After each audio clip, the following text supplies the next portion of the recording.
बरेली से एक चौंकाने वाला मामला सामने आया है। रिश्तों को तार तार करने वाली ये खबर आपके रोंगटे खड़े कर देगी। एक बच्ची शादी समारोह में जाती है और वहाँ पर शादी में हो रहे कार्यक्रमों का आनंद ले रही होती है कि इस बीच उसको क्या पता था कि उसके साथ घटना घटित हो जाएगी। मामला बरेली के थाना विसारगंज का है, जहाँ पर एक शादी समारोह हो रहा होता है और बच्ची भी अपने परिजनों के साथ उस शादी समारोह में पहुँची हुई होती है। बारात आती है, दावत हो रही होती है, खाना चल रहा होता है और उसी बीच लगभग वक्त होता है 11:30 बजे का।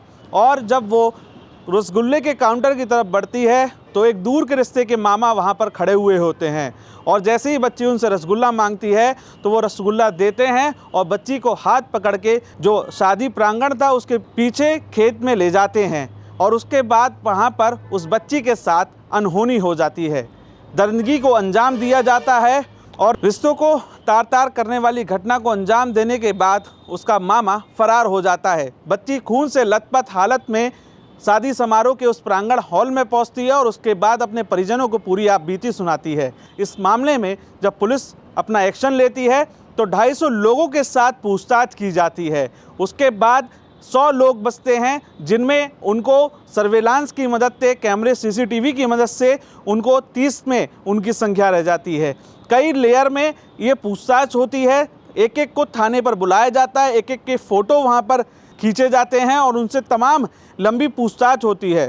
यहाँ तक कि वहाँ पर काम करने वाले हलवाइयों से पूछताछ होती है। तो कुल मिलाकर एक बड़ी जो एक घटना थी जिसको पुलिस कहीं से भी चूक नहीं होने देना चाह रही थी और एक एक लोग से बातचीत की जाती है और उसके बाद इस घटना का अनावरण होता है। और आज इस घटना का अनावरण करते हुए एसपी साउथ अंशिका वर्मा ने क्या कुछ कहा है, आइए सुनवाते हैं। दिनांक 24 अप्रैल 2025 को ग्राम पराबहुद्दीनपुर थाना विशारदगंज में एक 8 वर्षीय बच्ची के साथ दुष्कर्म की सूचना प्राप्त हुई, जिसके क्रम में थाना विशारदगंज पर मुकदमा अपराध संख्या 90/25 सुसंगत धाराओं में पंजीकृत किया गया।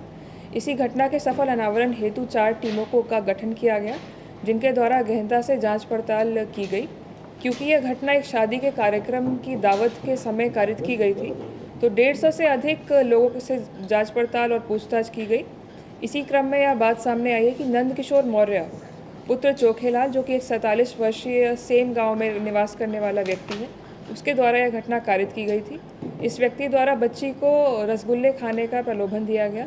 बच्ची इनके साथ चली गई और टेंट के पीछे जाकर इन्होंने यह घटना कारित की गई है। अभियुक्त को गिरफ्तार कर लिया गया है, इसको जेल भेजा जा रहा है और जल्द से जल्द इस मामले में चार्जशीट लगाकर अग्रिम विधिक कार्रवाई सुनिश्चित की जाएगी।